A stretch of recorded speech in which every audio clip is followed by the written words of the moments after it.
Tak ako každý rok, aj tento, k nám do školy a škôlky zavítal Mikuláš. V škole chodil Mikuláš aj s anielmi a čertami po všetkých triedach.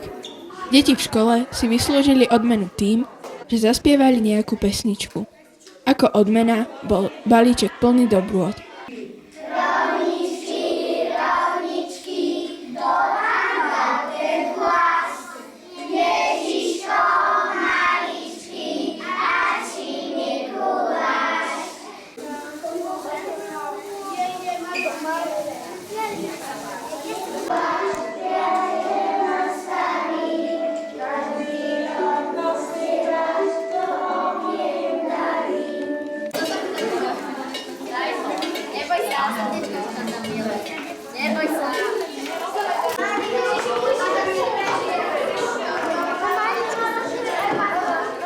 V škôlke prišli deti za Mikulášom.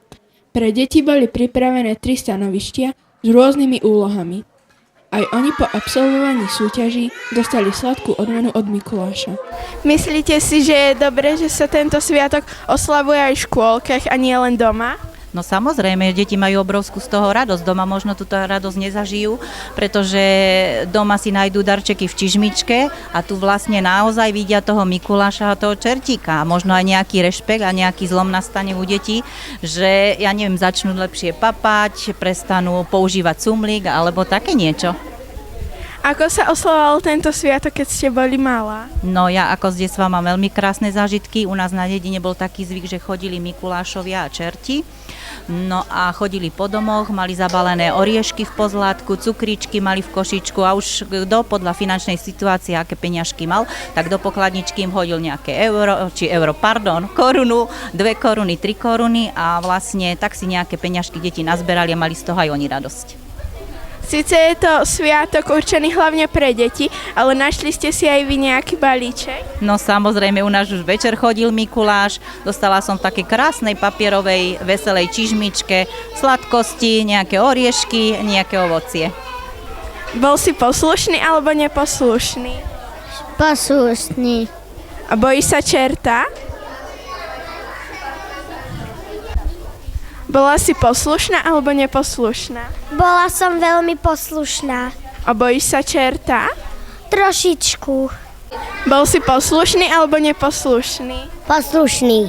A bojíš sa čerta? Dostal si už niekedy do balíčku uhlie?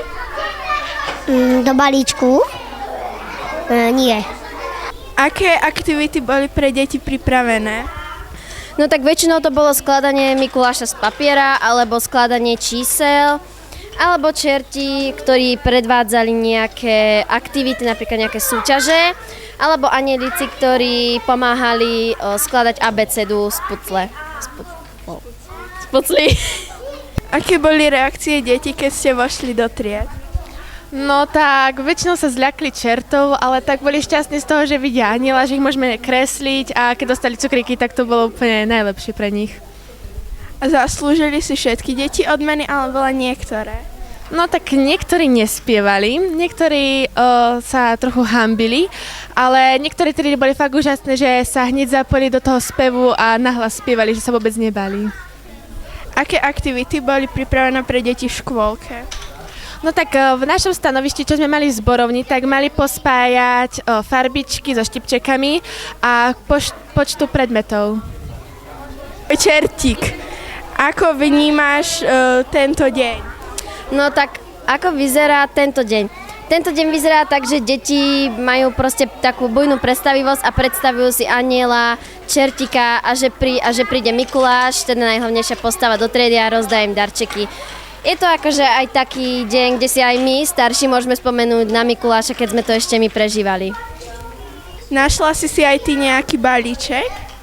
Zatiaľ nie, ale doma si určite nájdem, pretože u nás sa strašne často oslavuje sa teda u nás tý Mikuláš, ale moja mladšia sestra má strašne rada Mikuláša, takže tá od úžasu určite bude veriť, že nejaký balíček si nájdem ja aj ona.